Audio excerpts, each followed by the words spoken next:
на мојата колешка, вице-премиерката и министер за надворешни работи на Република Косово, господјата Доника Грвала-Шварц, на незината прва официјална посета на Северна Македонија. Ја искористив приликата да изразам моје длабоко сочувство уште на почетокот за трагичната сообраќајна несреќа во која животот го загубија 10 граѓани на Косово и ја замолив министерката да го пренесе нашето сочувство и до семејствата на загинатите и до граѓаните на Косово. Во април имав исклучително успешна посета на Приштина, каде со колешката Доника ги реафирмиравме блиските и пријателски односи помеѓу Република Северна Македонија и Република Косово. Со особено задоволство сакам да констатирам дека и денешниот состанок помина во исклучително пријателска атмосфера како потврда за високото ниво на политички диалог меѓу двете дипломати и меѓу двете земји. Скопје и Приштина и географски се најблиски главни градови на Балканот, но не само на тој начин, туку повеќе од суштински аспект. Северна Македонија и Косово се навистина исклучително блиски соседи. Во оваа насока на денешниот состанок со почитуваната Доника се согласивме за што е можно поскорешно одржување на заедничката седница на владите, на која би се финализирале и бројни договори меѓу двете земји, со која ќе се унапреди договорната состојба. Како најблиски соседи во наредниот период треба да се посветиме на инфраструктурното поврзување во делот на транспортот и енергетиката, економијата и трговската размена, можностите за унапредување на меѓуинституционалната соработка во различни области, потребата и можностите за унапредување на соработката во областите на правдата, културата, здравството и така натаму. Секако тема на разговор беа и нашите заеднички амбиции, како од регионален аспект за унапредување на регионалната соработка,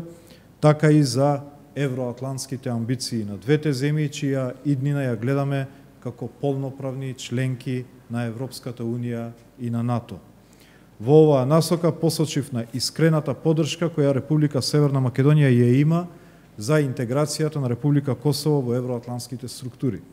Нашата дипломатија е подготвена да ги стави на располагање научените лекции стекнати во рамките на нашето зачленување во Северноатлантската алијанса, а секако и напредокот остварен во рамки на процесот на стабилизација и асоциација со Европската Унија. Иако и ние имаме се уште предизвици, пред се мислам на отворените прашања со нашиот сосед Бугарија,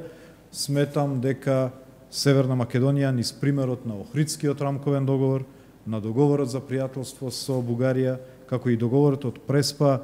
создава автентична, позитивна приказна за успешноста на храбрите дипломатски активности во надминување на долготрајните внатрешни и надворешни предизвици, нешто што сметаме дека може да представува и добар пример и за останатите земји во регионот.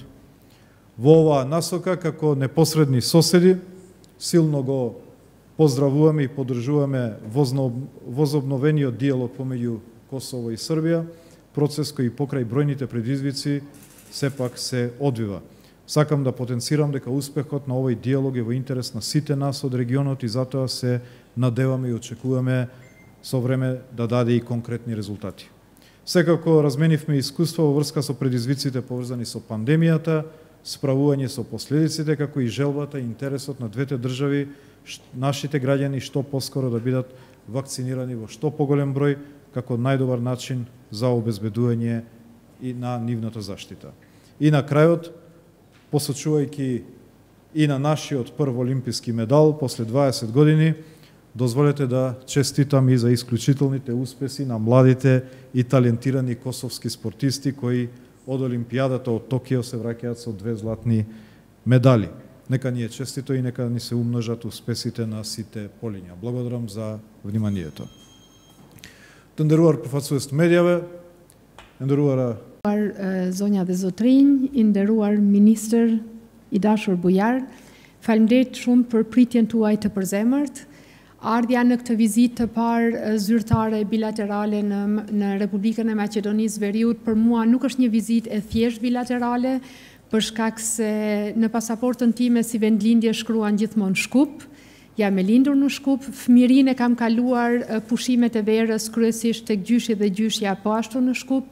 Jam e lidhur me këtë qytet, jam e lidhur me këtë vend, edhe prandaj për mua është një kënaqësi e veçantë dhe ndjej veten shumë të privilegjuar të kem këtë pritje kaq të ngrohtë nga ana juaj dhe nga kolegët e juaj të tjerë të qeverisë dhe të institucioneve të tjera të Maqedonisë së Veriut.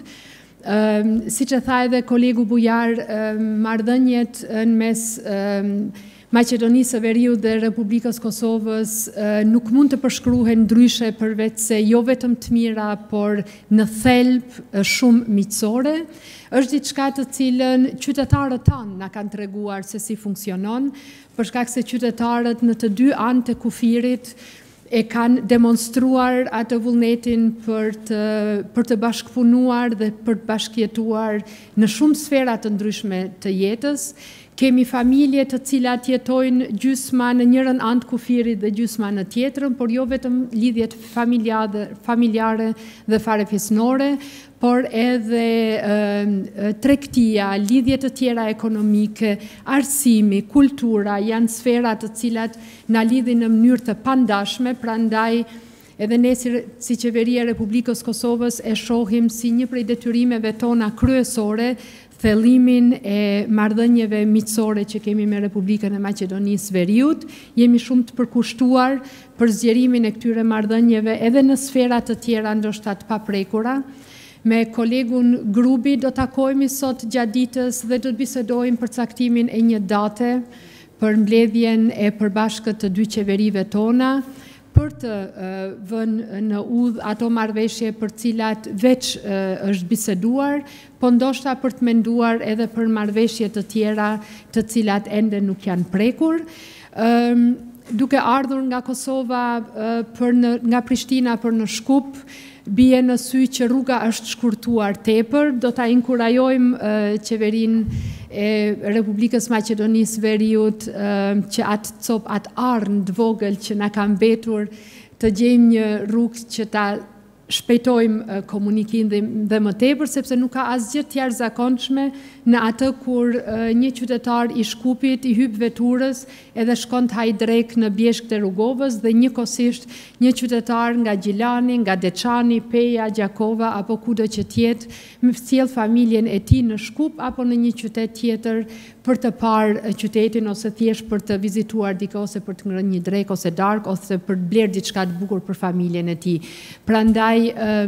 ndoshta u zgjata shumë në këtë pikë për demonstruar që janë shumë konkrete. Nuk është vetëm në sferën politike, po në jetën e përditshme të qytetarëve tanë luan një rol shumë të rëndësishëm atmosfera e krijuar edhe mes dy qeverive tona. Jemi të përkushtuar gjithashtu që së bashku me Republikën e Maqedonisë së Veriut dhe me shtetet tjera të rajonit të harmonizojmë dhe të thellojmë dhe të forcojmë bashkëpunimin rajonal, si 6 shtete të barabarta në rajon të cilat kanë si synim të tyre integrimin në Bashkimin Evropian. Antarësimi në NATO është diçka të cilën edhe nga Maqedonia e Veriut e kemi mësuar se është një hap shumë i rëndësishëm drejt integrimeve të tjera ndërkombëtare, por për qytetarët e Republikës Kosovës është një synim në vetvete dhe është i patjetërsueshëm ai synim. Rruga evropiane e Kosovës, por edhe e të gjithë rajonit do duhet ishte e pa alternativë për Republikën e Kosovës me një bindje të thellë, duke pas parasysh që mbi 90% e qytetarëve të Kosovës e dëshirojnë integrimin në Bashkimin Evropian, mund ta them që nuk kemi alternativë politike ndaj saj. Integrimi në Bashkimin Evropian do të mundson për të gjitha shtetet e rajonit edhe një bashkëjetesë edhe më të mirë dhe pa barjera, të cilën këtë bashkëjetesë e mësojmë shumë mirë edhe nga modeli i Bashkimit Evropian dhe i shteteve. Madje integrimin në Bashkimin Evropian mundson bashkëjetesë edhe mes shteteve të cilat mund të kenë pasur probleme serioze në të kaluarën, po të marrim vetëm si shembull Francën dhe Gjermaninë, atëherë është e qartë shumë se sa më e lehtë bëhet jeta për qytetarët tanë. E kam falenderuar shumë kolegun Bujar për mbështetjen e vazhdueshme që Maqedonia e Veriut ka dhënë Kosovës në proceset e antarësimit në organizata ndërkombëtare, në procesin e njohjeve nga ana e shteteve që mund të kenë qenë skeptike në këtë proces, dhe u gëzova shumë që kolegu Bujar konfirmoi edhe një herë përkushtimin për vazhdimin e kësaj ndihme në proceset e antarësimit në organizata ndërkombëtare dhe njohje të reja. Jam shumë e lumtur që takohemi në vitin 2021 në këto rrethana këtu dhe mund të bisedojmë për nevojat e qytetarëve tanë, për marrëdhëniet që kemi mes dy shteteve dhe njëkohësisht me një gjuhë shumë të hapur dhe shumë miqësore të bisedojmë edhe për gjërat që kanë mbetur pa prekur dhe për cilat do duhet bisedonim në të ardhmen. Unë shumë ju falenderoj për këtë pritje miqësore, shumë gëzohem që me shumë pragmatizëm dhe me masa konkrete në të ardhmen do të vazhdojmë këtë bashkëpunim të shkëlqyer që kemi, edhe do të vazhdojmë të punojmë çdo ditë me qëllim që nga pak e nga pak me milimetra të vegjël apo centimetra të mund të përmirësojmë